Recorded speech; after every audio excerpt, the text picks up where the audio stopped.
Hay una premisa, casi un mandamiento sagrado en el mundo del marketing que lo resume todo.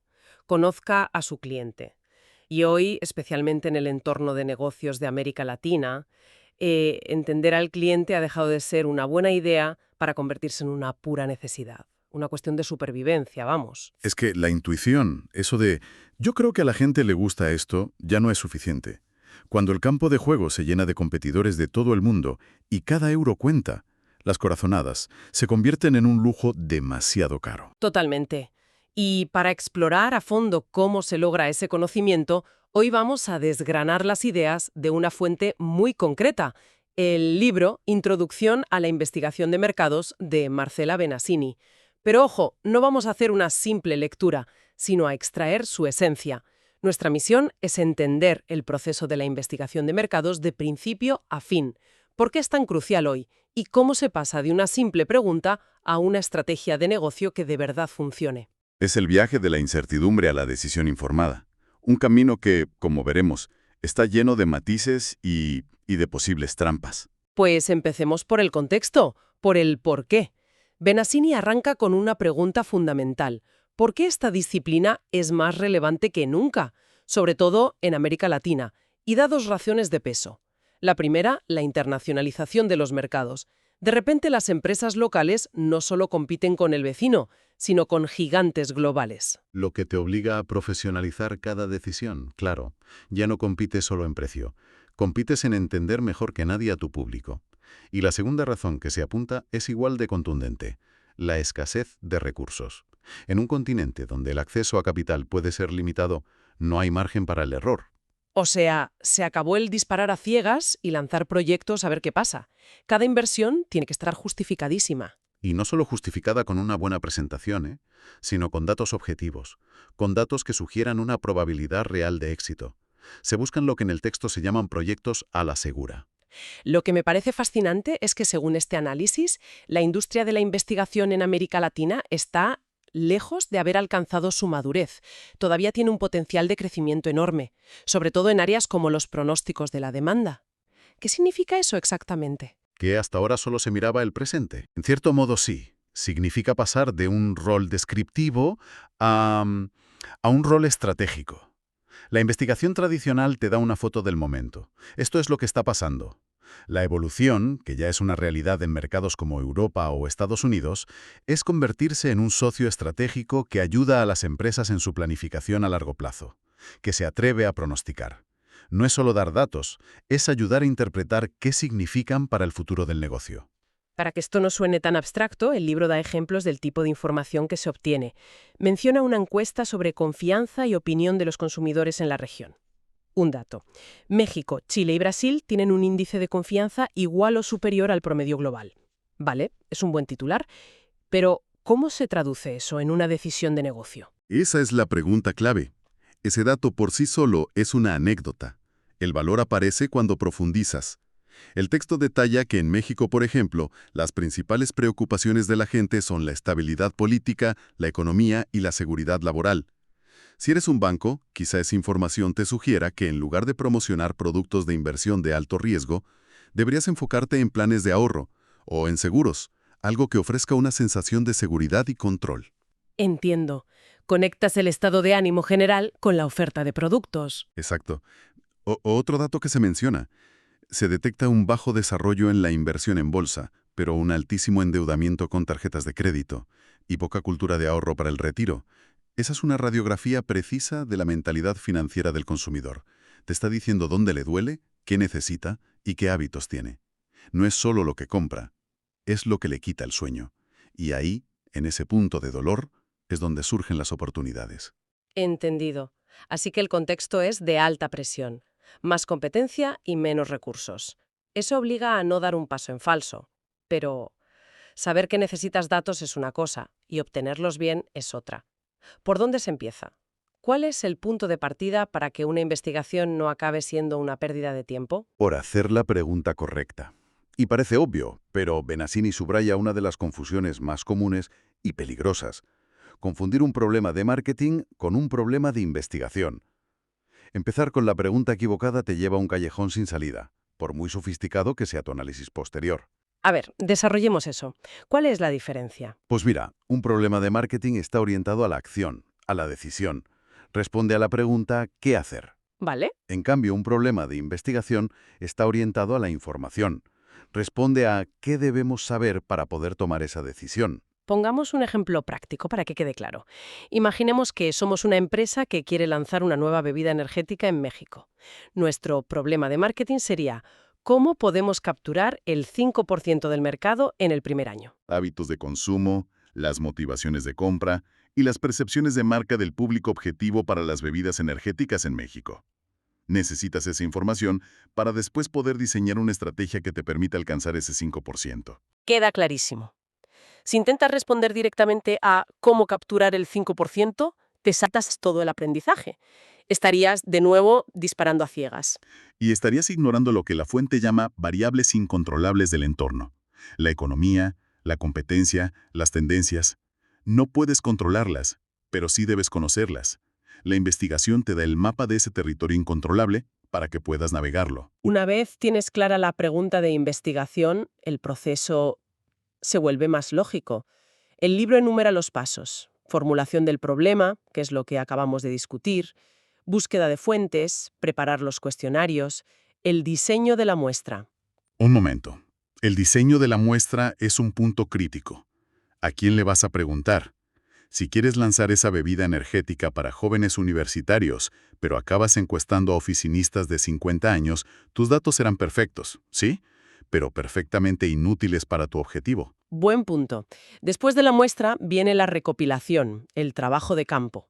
Luego, el análisis de los datos y, finalmente, la redacción del informe. Es un proceso muy metódico. De hecho, es interesante ver cómo este proceso es una adaptación del método científico tradicional. La ciencia clásica sigue los pasos de observación, hipótesis, experimentación y finalmente predicción. El marketing intenta hacer lo mismo, pero con un pero gigantesco. ¿Cuál? Que la investigación experimental pura es casi imposible. No puedes meter a tus consumidores en un laboratorio y controlar todas las variables. No puedes controlar si ese día llueve, si el comprador ha discutido con su pareja o si la competencia ha puesto una oferta al lado de tu producto. Esta incapacidad para aislar variables introduce una incertidumbre que, por ejemplo, en la física o la química no existe. Entiendo. Y supongo que esa incertidumbre obliga a que no toda la investigación sea igual de profunda, ¿no? No es lo mismo querer tantear una idea que predecir las ventas para los próximos 5 años. Precisamente. No se puede usar un cañón para matar una mosca, ni un tirachinas para derribar un muro. Benassini nos presenta 3 niveles de profundidad en la investigación, 3 enfoques para 3 necesidades distintas. ¿Y cuál sería el primer paso? Volviendo a nuestro ejemplo de la bebida energética, ¿por dónde empezamos? Empezarías por una investigación exploratoria. Como su nombre indica, su objetivo es obtener un panorama amplio, general. Es como encender la luz en una habitación a oscuras para ver dónde están los muebles antes de mover nada. Y lo más curioso, y esto es antiintuitivo, es que en esta fase no partes de una hipótesis. Al revés, las hipótesis se deducen de lo que encuentras en esta exploración.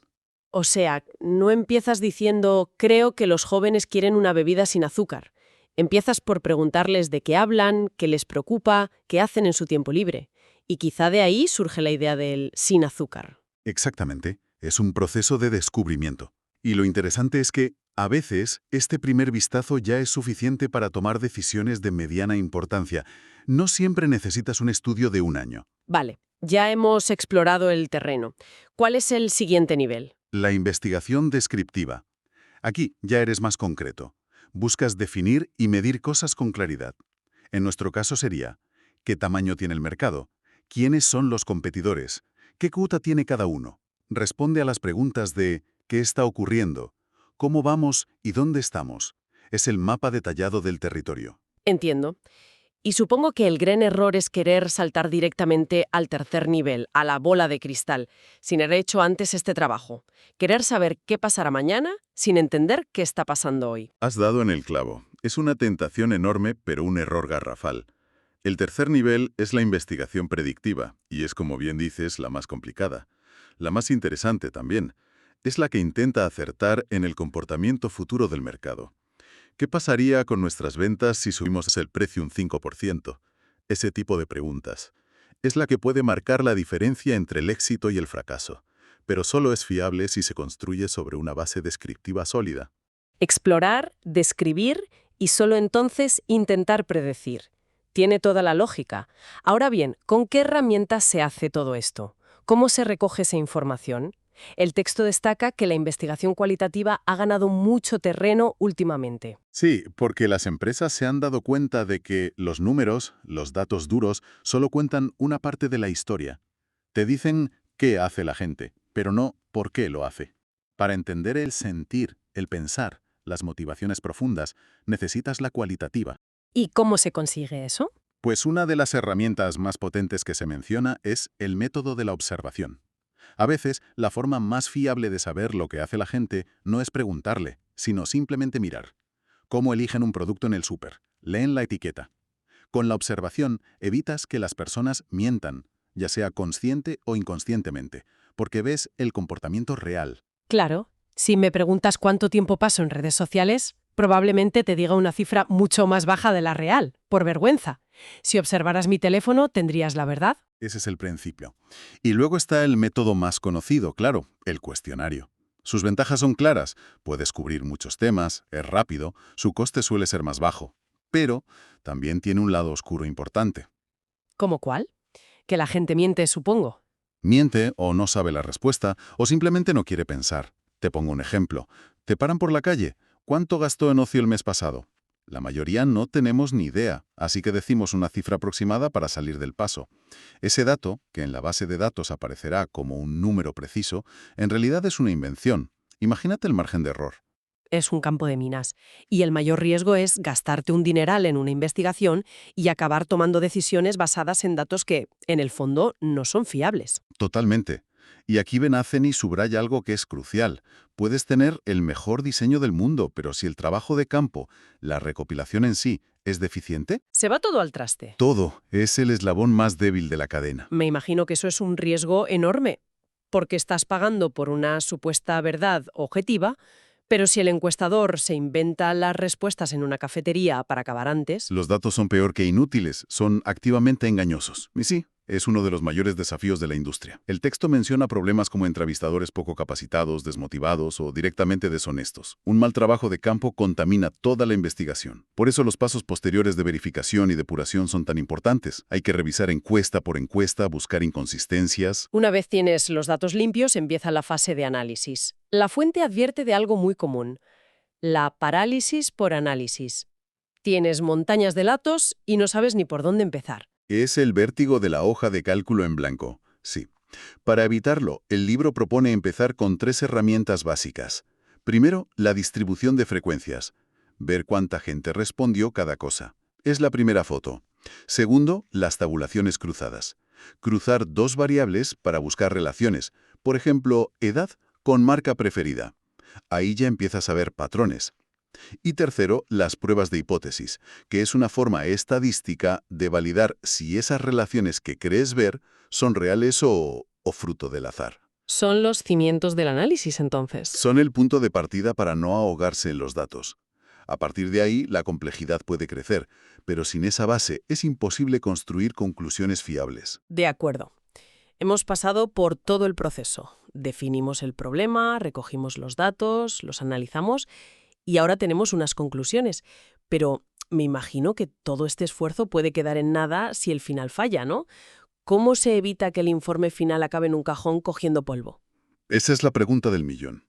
El texto dice que la investigación debe cerrar con broche de oro, porque la percepción final del cliente depende enormemente de esta última fase. Puedes haber hecho un trabajo técnico impecable, pero si no sabes comunicarlo, no sirve de nada. Entonces, ¿cuáles son las claves para esa entrega final? Se identifican 2 pilares. El primero es un reporte escrito profesional. Tiene que ser completo, claro, honesto con las limitaciones del estudio. Es el documento de verdad. El papel que lo aguanta todo. Pero con eso no basta. ¿Qué falta? Falta el segundo pilar. Una presentación que sea profesional, pero sobre todo interactiva. No se trata de soltar un monólogo de 1 hora. Es el momento en que los datos cobran vida. Es una conversación donde investigador y cliente dialogan sobre los hallazgos, exploran las implicaciones. Esa interacción es lo que transforma la información en decisiones. Tiene todo el sentido. Si lo pensamos, Todo este viaje que hemos descrito trata de reducir la incertidumbre. Empezamos sin saber nada y terminamos, idealmente, con un camino claro a seguir. Exacto.